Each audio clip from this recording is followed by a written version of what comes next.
Hello, I'm Joan, and this book is called This Kingdom of Dust by David Dyer.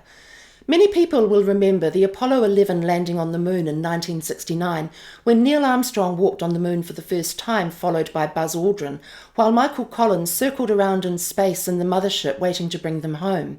But this book takes an alternative view. It says, what if, when it was time to come home, the lunar landing module engine failed and Neil and Buzz were faced with the prospect of living out the rest of their days on the moon, and of course that wouldn't have been very long.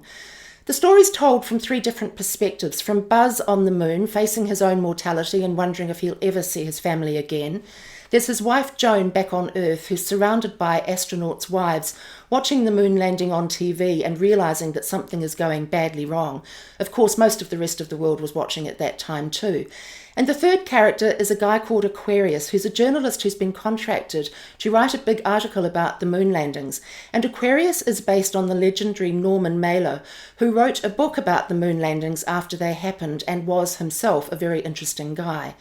So this tells the story of these people caught up in what would be potentially a catastrophic and life-changing event for all of them in one way or another.